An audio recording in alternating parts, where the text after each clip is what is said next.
Welcome to the second episode of Bleach Revisited, in which we will be reading the second chapter of the Bleach manga, or in my case, rereading it.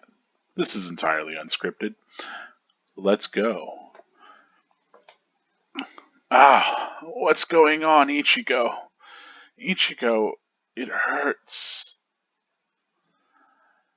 I thought when you became a Soul Reaper, you'd save us! I'm sorry, you were too late. Good. Too late. Morning. Then for nothing. Ichigo! Yeah! What kind of sick freak attacks his own son in his sleep? Ugh, not bad, boy. I have nothing left to teach you. Hey, where are your wounds? Wounds? What wounds? Did I get hurt? Bleach 2. Starter. Say what? You know. Appreciate some Ichigo. Kurosaki Clinic. What a miracle. A truck crashes into our house and nobody gets a scratch. Double miracle, none of us even woke up. Breakfast is ready, Ichigo. Some miracle. The jerk left us the repair bills. This family. Jeez. What's going on? It's okay. He'll show up to apologize someday. No, he won't. You guys are going to be late if you don't eat fast. Their wounds are gone. Vanished. They think it was a truck. Some sort of Soul Reaper triage service? Did she go back to that Soul Society place? Karakura First High School. 10:43 a.m.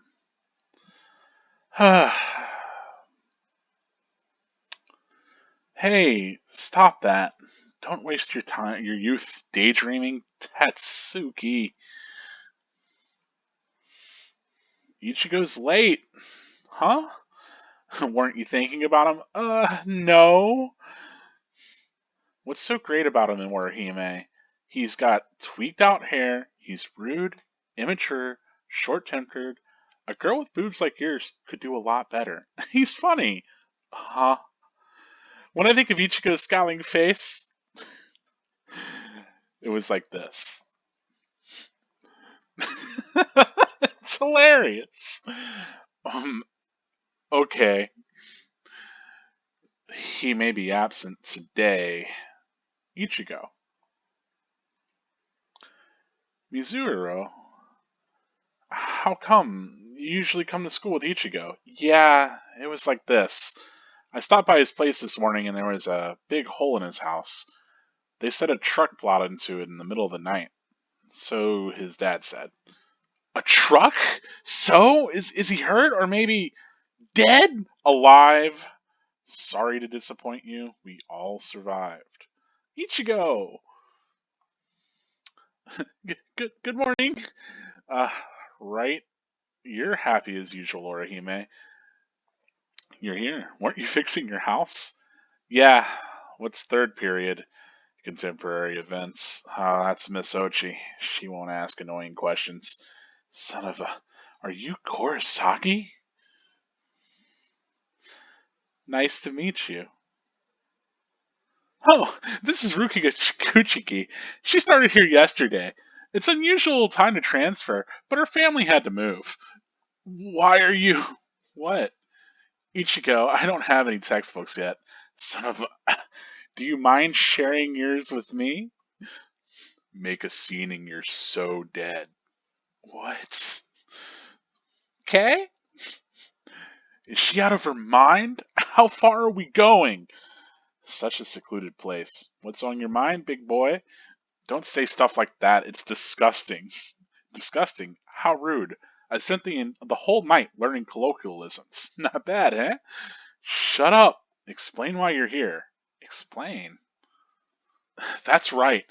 Isn't your work here finished? Are you sneaking into my... Why are you sneaking into my class? Didn't you go back to the Soul Society or whatever?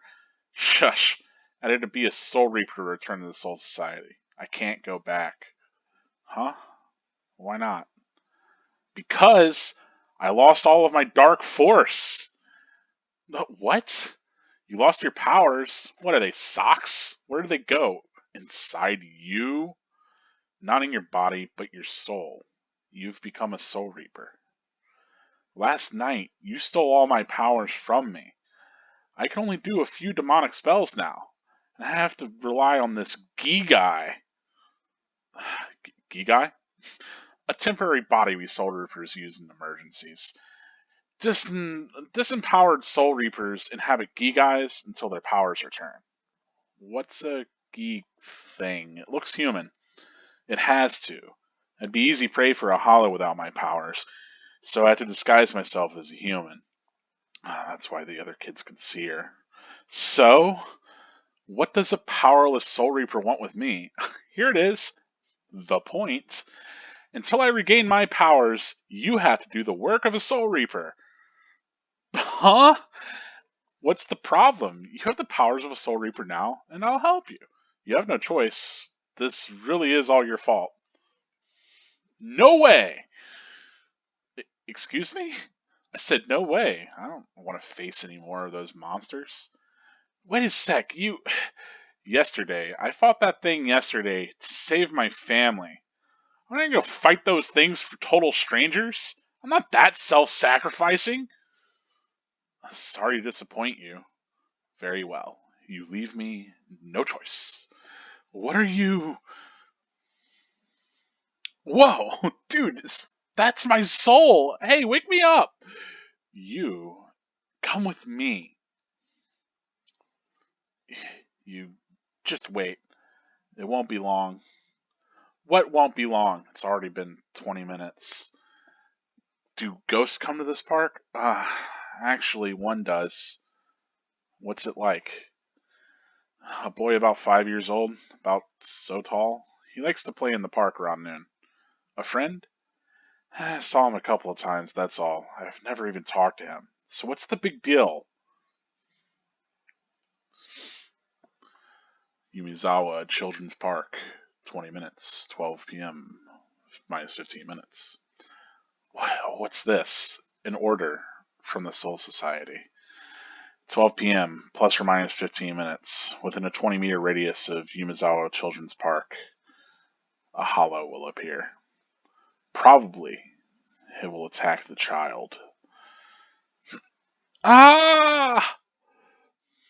Ah! Wait! But he's a complete stranger? Are you going to help him? Are you crazy? I can't just stand here and watch that thing eat him. Before your eyes are out of sight, they're going to be attacked either way. Ah! Don't help him! Even if you save him now, he'll just get eaten later unless you do my job. You'd save him just because you happen to be nearby? That's not how it works. A Soul Reaper must be fair to all ghosts. Only saving them when it's convenient won't do. So don't help this child unless you can commit. If you're going to save him now, you must try to save them all. Be willing to go anywhere, even if be willing to sacrifice yourself for them. Sacrifice myself? That's right. What are you? Ah!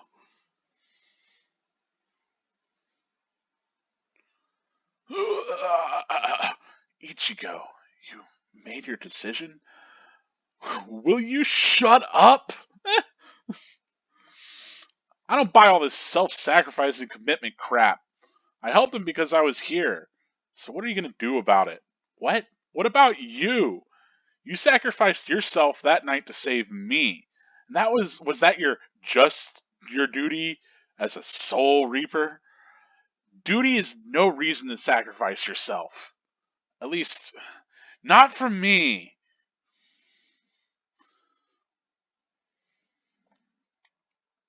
I'm not ready to commit to this.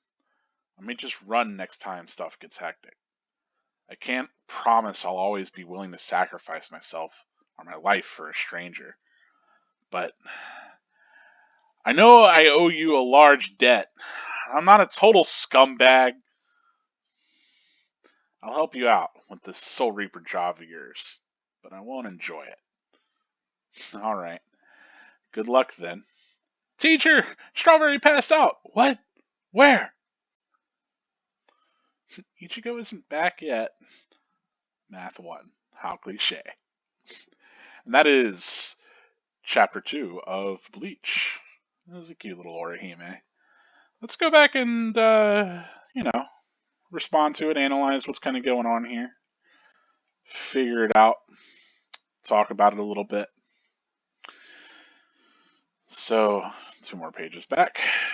So here we start with Ichigo kind of having this vision as he's kind of imagining those that got hurt, both Yuzu and his father, and he's a little like maybe tortured about not being able to save them because they did get injured. He did feel like it was too late, right?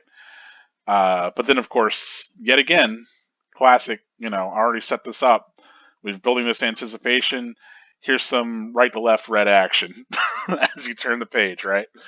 Yet again, Ishin attacking Ichigo, played for comic relief. This seems to be a habit they have. I love the dynamic entry. Good morning, Ichigo. And Ichigo is so ready to respond that like he's lived this life, right? He's smashing his father into the fucking ground with a hand in response. Like, yeah, what kind of sick freak attacks his own son in his sleep? But on the flip side, talking about that, it's Ichigo. This demonstrates that Ichigo is like first one really quick to respond to instant threats. I mean, like his dad attacking him might not seem like an instant threat or whatever, but we get the idea that Ichigo can have those sorts of snap responses even coming out of being asleep. So his prowess gets shown in ways that aren't just fight the monster. Which is kind of cool. The other big thing, I say a lot of this early Kubo, he likes whenever our attention's being directed, like a lot of stuff in this panel is directing us to this like hand on face forcing Ishin down and like the arc of his back into this next speech bubble. So a lot of other details are intentionally left blank because that helps draw your eye to where all the action's happening, right? It's like this entire space is blank. Ichigo doesn't even have like a mouth drawn, so on and so forth. I'm interested to see how like the no mouse thing tracks because I think that's something that Kubo ends up dropping as he goes on later as kind of visual shorthand, but I think he finds other tricks. Anyway, yet again, classic. I love the panel into zoom panel there. That kind of focus really works well. But also, we get something kind of interesting here where it seems as though Ishin's wounds and Yuzu's wounds, all on Karen, all their wounds are gone. I mean, Ichigo collapsed after that battle, right? So, what happened, right? They don't seem to remember. They're not aware of whatever happened. They think that a truck plowed into their clinic, right?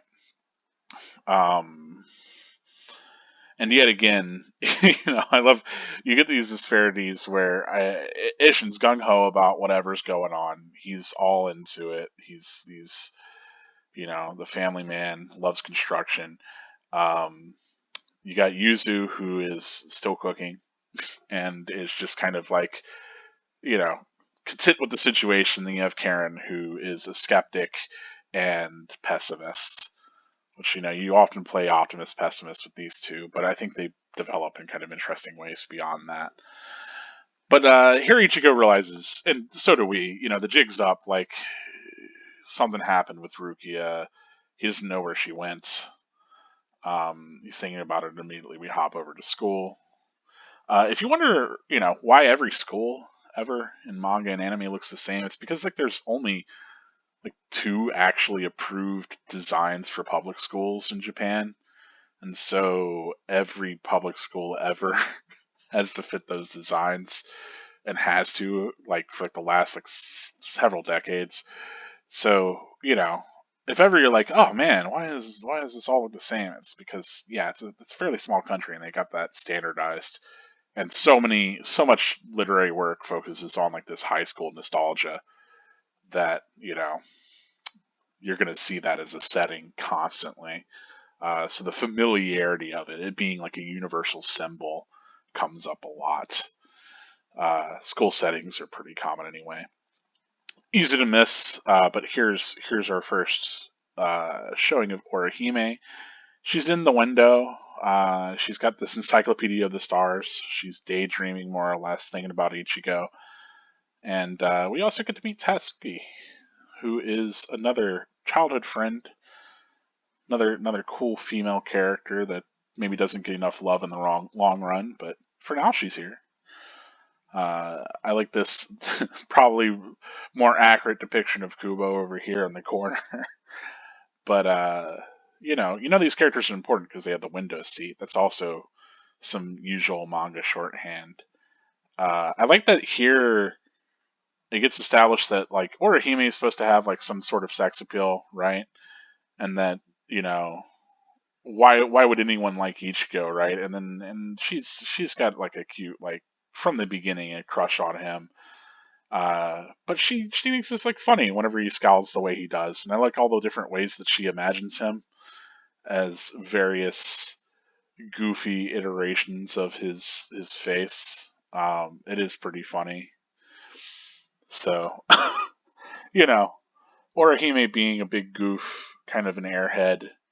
Uh, I think a lot of people also it's common that Orihime gets a pretty bad rap in this manga, and in general, people will be quick to point out that like a lot of these side characters that don't have powers, like all these various human characters that aren't like the main show, right? They feel like they are unfairly sidelined or something, but I think they all get moments to shine, really. And I think throughout this, I'll try to make a case for pretty much both Orihime and Rukia being better female leads than most manga get. I do have some issues with the way that the relationships end up panning out in this.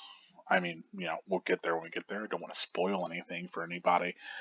But yeah, I think Orihime is a better female love interest kind of character than we often get, as they are often like sidelined or not allowed to have very much distinct personality. But I think Orihime has a ton and makes for like a pretty compelling character.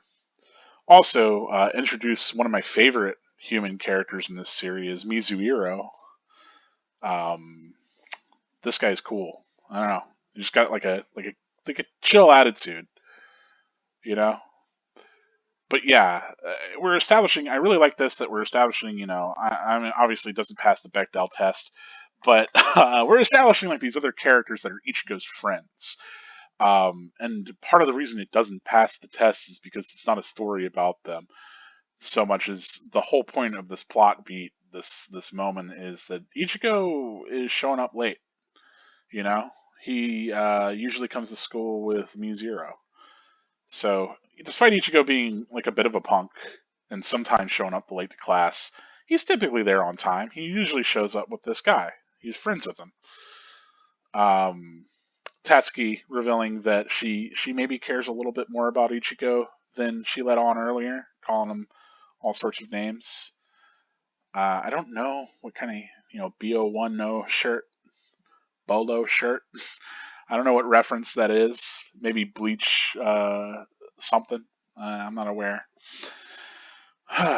But yeah, there's Ichigo. He shows up. Orihime's happy because she's happy to see him. And yeah, otherwise, I like how Ichigo's like keyed in on like the what staff won't ask annoying questions. One of the things that's kind of important with Ichigo is like throughout this, seeing how he relates to these larger organizational structures. So that's something to kind of pay attention to, is always how Ichigo as like an individual operates within like a hierarchy, uh, and like how he navigates those spaces. Because like a lot of the time, whenever we have a shonen protagonist, they are the rebel. They are the outcast. They're like the odd one out, right? And that's not necessarily Ichigo. Like Ichigo operates within a system, but he's still his own moral agent. He's still willing to stand up for what's right. And so, like, yeah, he knows what teachers want to ask questions. He's relieved by that, and like that's only something that he would be aware of if he was a little tuned into that. Anyway, of course, twist: Ruki is going to his school, and Mizuru is already cozied up to her and knows her full name because, of course, he does. I like to think, he's much more of a womanizer than he lets on or whatnot. In a supplemental text, Kubo wrote about Mizuru in one of the data books. He said, he has a cute face, but he's actually a question mark, question mark, question mark. And that's never been revealed, as far as I'm aware, ever. So, interesting layer of intrigue there about this seemingly nice guy. Also, kind of famous, Rukia having the death threat on her hand as she's trying to kind of be really really kind to Ichigo at school, put on a face of not knowing him, making friends, etc. But immediately they ditch class. I assume that they're on like a lunch break or something. I also love like the little interplay where she's spent all this time learning colloquialisms, so kind of really quickly establishes that Soul Society maybe customarily isn't the same as like Earth, or at the very least isn't the same as our current century Japanese Earth, right? And Ruki has at least got enough fascination with fitting in that she'd learn sayings, but she isn't quite there saying stuff like "What's on your mind, big boy?" So she's still a bit of an outsider. Here again, we get no mouth, but this isn't even like unlike a lot of these scenes where our attention is meant to be drawn more out, focused instead on like the distance between the characters, where they're at, etc. Here, there's nothing really else to focus on, so I don't know why there's the omission of a mouth there. Kubo. you know, I don't blame him. This is chapter 2. I'm not going to be super into it. We get a lot more of these just like action lines here.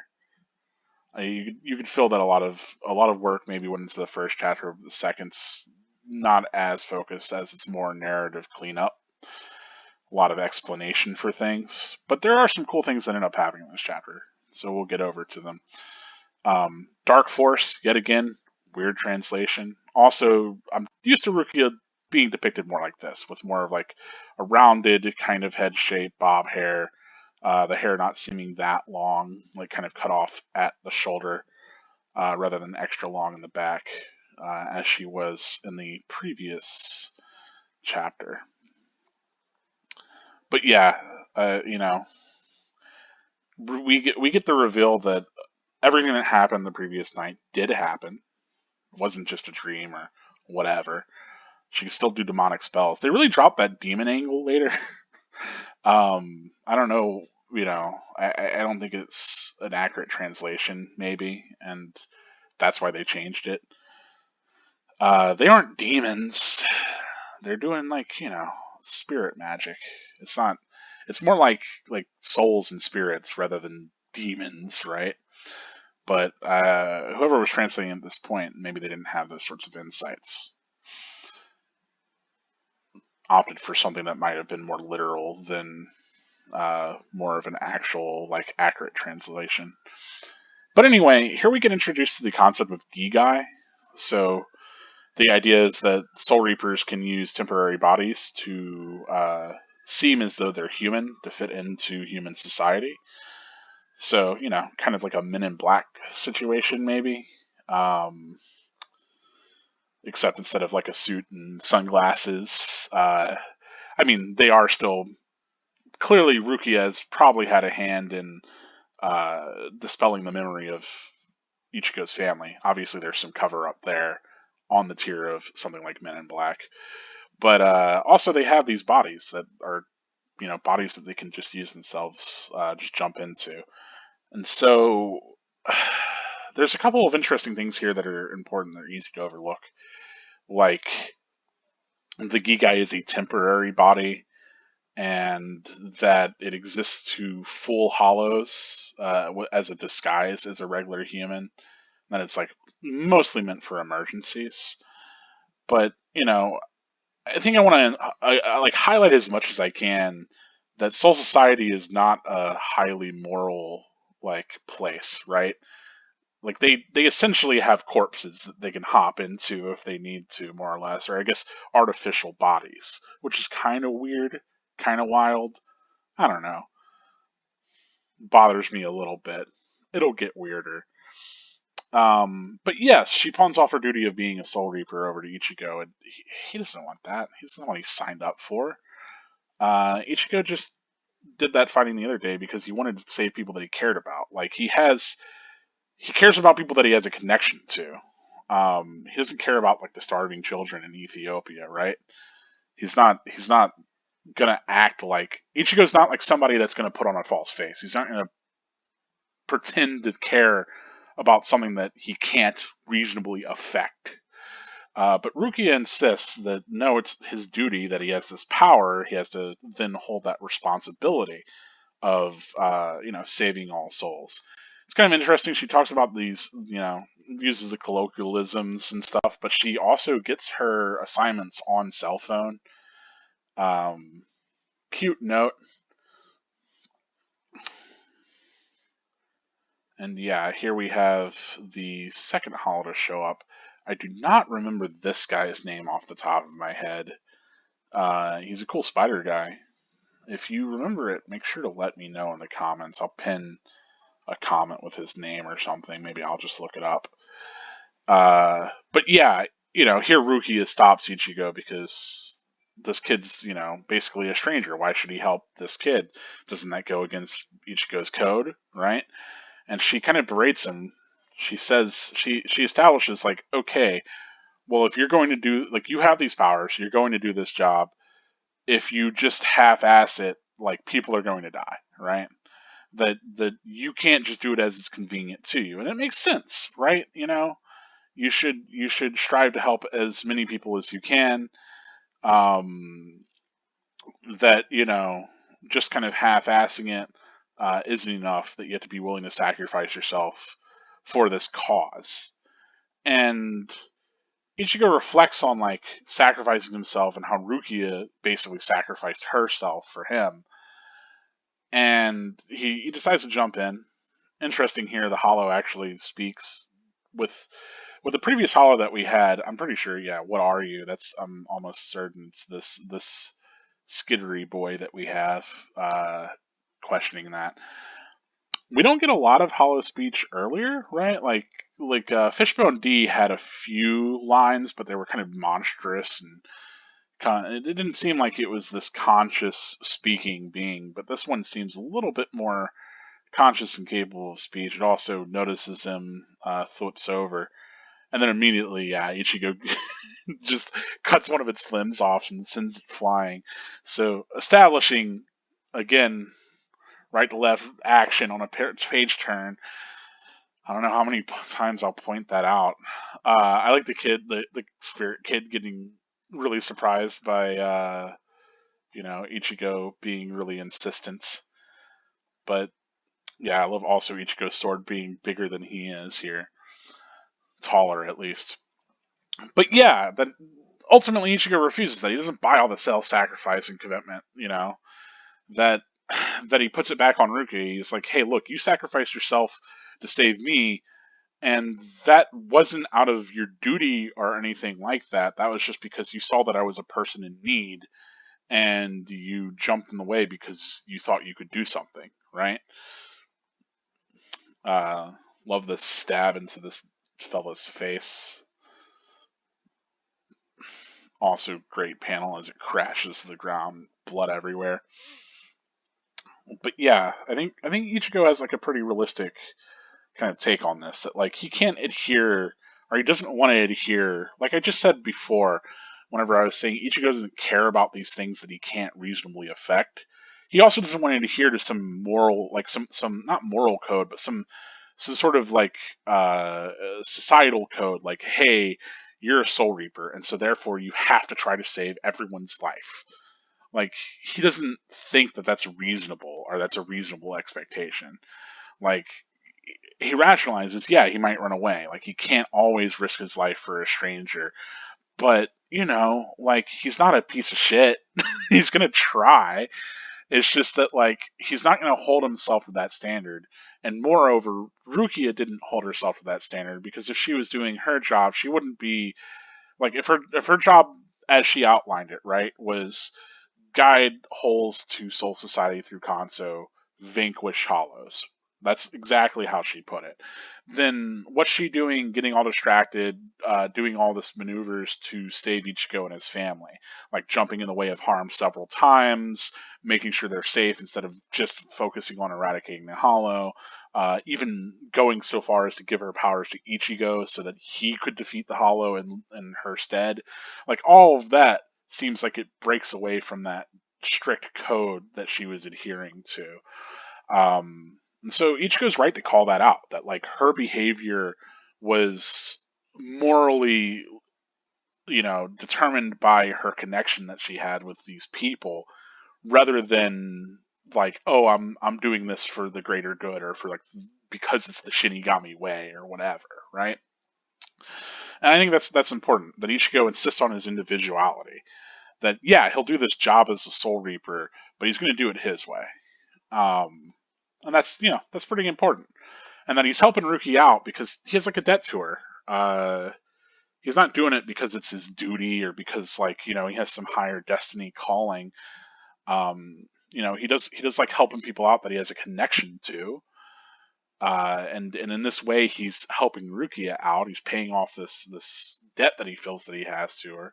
But yeah, he's not going to enjoy kind of being a soul cop.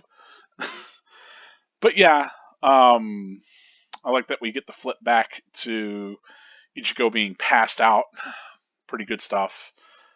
Because the whole time his soul has been vacant from his body, so his body's just been lying there on the track and field. Also, again here, Ichigo being Strawberry, and that's the chapter. We get Orihime being all bummed that Ichigo hasn't come back yet. Maybe he disappeared with some strange girl. A little bit of fawning. Cliched because maybe she's a little bit of an airhead, dense, math one. I don't know. But yeah, that's it for the analysis of this chapter. Kind of, again, really big things here is just establishing Gigai and establishing kind of this expectation that Soul Reapers have and how Ichigo is already, insisting on doing things his way. Also, we get this cool glove that can knock his spirit out of his body. Didn't mention that. That's pretty cool. It's neat. Neat visual, neat bit of merchandise. Yeah. It's red with like the Bleach kind of colors, blue flames and everything. Anyway, that's basically it. Oh, also now Ruki is attending his school. We get to meet some friends. So, despite being kind of a de-stress from the previous chapter, we still learn a lot of new things. We still get introduced to a lot of new characters. We get to see a little bit of what Ichigo's school life is. There's another Hollow that gets defeated, though Ichigo doesn't seem to have that much problem dispatching them, which maybe reiterates that he's kind of a powerful guy. But yeah, I mean that's most of what I've got to say as far as analysis, as far as looking really into both kind of what's visually and what's narratively going on here. A lot of really important stuff. Like I said, I think the biggest takeaway here from a thematic standpoint is Ichigo really holding his ground as like an individual agent, as the self versus society ends up being kind of the core narrative conflict within Bleach, and that's going to hold for really the rest of the series, which is fantastic. It's one of the things that I love about this series is that it never really turns its back on the themes that it establishes from the get-go. Unlike a lot of other shonen works that they really muddle it up. But we talk about that in the comments if you're interested in complaining about stuff. I'm more interested about celebrating all the great stuff about Bleach. So without further ado, let me get to the spoilers. Spoilers. What all? How does this chapter connect to later stuff? There are a few connections. Not as many to draw really as there were otherwise. The previous chapter had a lot more going on. Obviously, 60 pages. I love this Ichigo shocked face, but again, that reiteration of Ishin really training Ichigo, really trying to hide him from even like putting him in these more or less, I say life or death situations. I think of we talk about the Saiyan kind of like you have these brushes with death, but I think it does come up later in the manga. I think there is specifically a moment where one of the Shinigami expresses that all these kind of brushes that you have with mortal danger boost your spiritual pressure, your Ryatsu, uh, higher and higher. So it's a form of training that certainly Ishin would be aware of, being an ex-captain, right? So the fact that he wakes Ichigo up, maybe not on the daily, maybe it's randomized, who knows? With a drop kick is pretty intense, but here already Ichigo has come to expect that. Of course, Rukia removed their memories, using her little tools to do that, so on and so forth. Pretty sinister that the idea is, Soul Society, as when you think about it, it's like, oh, like later on we get the whole arc with Tsukishima fucking with people's memories, and that's supposed to be like, oh man, he's the big villain, like he's a real bad dude because he's messing with people's memories and confusing them, and it's like Soul Society's been doing that forever. you know so I like that, and obviously it's played to a different effect here. Ruki is kind of covering up the supernatural incident that wouldn't have other explanation, whereas Tsukishima was literally doing pretty nefarious things and turning Ichigo's friends and family against him. But yeah, it's an interesting thing to think about. um I like, early introduction to Orihime. We don't really get the sense that she's going to be as important as she ends up being this early on, but already you can see she's got, like, I don't know, yeah, you can see already in these panels she has her hair bands from the get go. So like that design element was already always there, and Kubo always had the plan of course, her being like one of the lead heroines in the series. And kind of interestingly, we talk about the kind of relationships that go on in Bleach. I mentioned that and how that would develop throughout. And I mean, immediately we get that Orihime likes Ichigo. Like that's like she likes him because he's funny. She sees things in him that other people don't. He appeals to her in these different ways. So like I think that's like set up from the beginning. I do wish there was more Ichigo kind of coming around to appreciating her and really showing like a fondness for her beyond the typical like masculine shonen character. But we'll see if that crops up in later chapters. Again, there's Mizero. I love that guy. uh he's he's a chill dude. I think it's great that he also is the first to beat Rukia, which or at least introduces Rukia to Ichigo. Um, yeah, I'm curious, like, cause like, I guess they can change people's memory. She set up immediately to transfer into a school, and I guess had the paperwork and all the ways to fake that. Even though the Gigai was supposed to be kind of an emergency measure, and I have to imagine because she got the Gigai from Kisuke, right?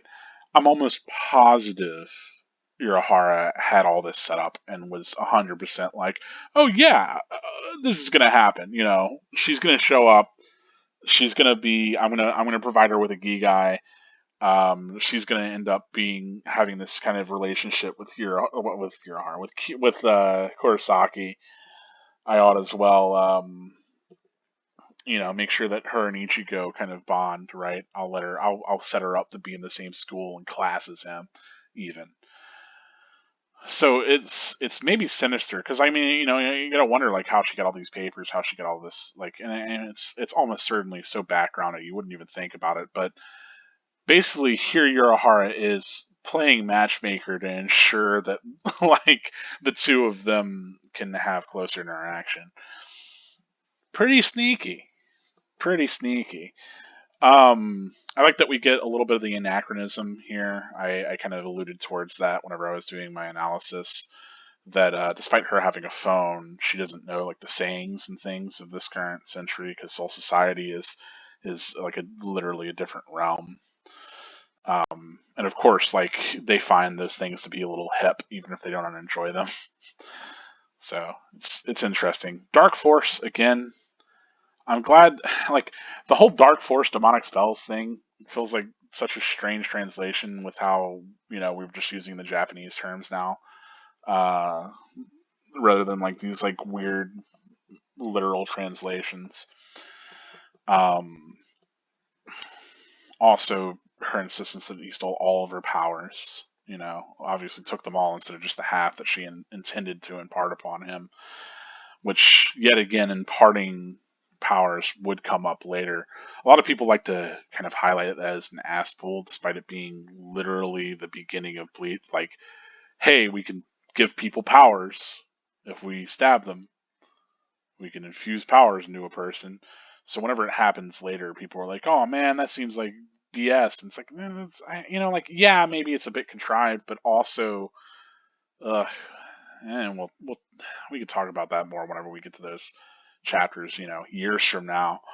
But just to mention it now, I think it's not unfair to say that like that was something that was core to the plot of Bleach, that a Shinigami could transfer their powers. And I think the idea that Ichigo wins over that, like he puts himself in such high esteem and reliance of Soul Society that they would be willing to kind of reinduct him instead of cutting all ties is telling.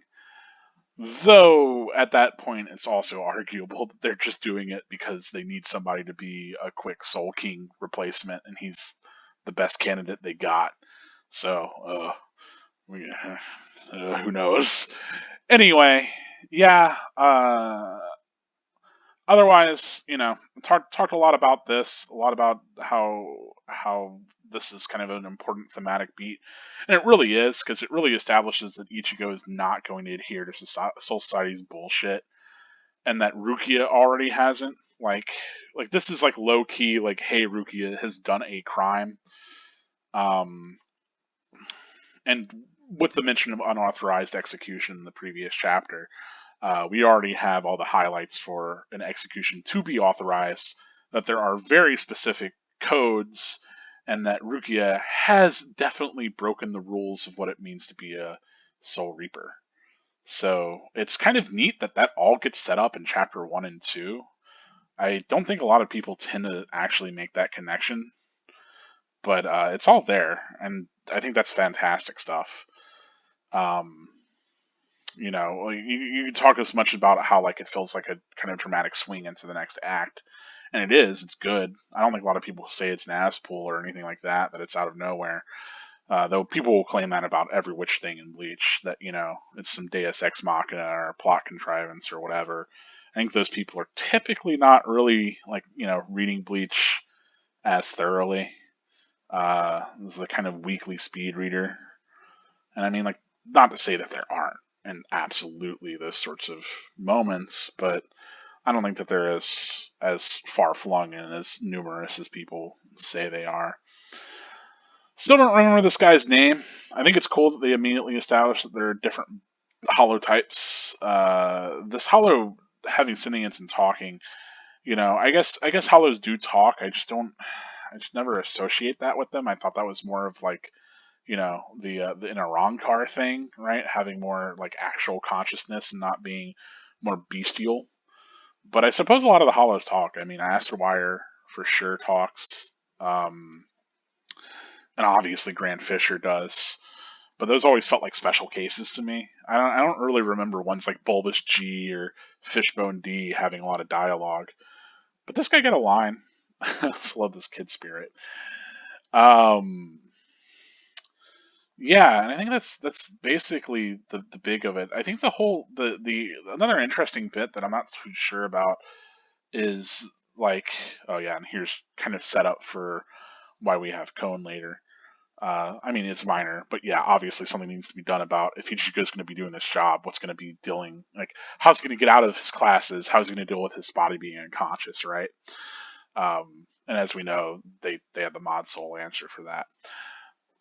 But yeah, like you know, but I love that being like a setup of like that's like a question that you're meant to be ask yourself. But otherwise, yeah, another kind of curiosity is her getting the like texts about when the Hollow is about to attack, and I wonder how much the R&D division, like if that's something I completely forgot because Hollow attacks are like such a minor point in the larger narrative of Bleach, but yeah, it's curious. Like how the tech is like in the daily job is supposed to be run, and if it is supposed to be like, hey, you're getting this on your cell phone, because Ruki is pulling out like that the huge like scroll or writing or whatever that is, and maybe that was supposed to be telling her where the hollow attack was. Whenever she like a lot of hollow would show up whenever she initially showed up in the first chapter, maybe that was like the purpose that served. But I mean, obviously she showed up at Ichigo's place, which is where the hollow was going to attack. So maybe it all makes sense. Maybe it connects. Maybe now we've entered like a third level of Bleach readership. Who knows? But anyway, that's more or less it for this chapter. Ran a little bit longer than I expected. We're just short of 50 minutes here, but that'll do it. I appreciate you watching. This has been Bleach Revisited and Karakura Gold. As always, spirits are forever with you. Stay gold.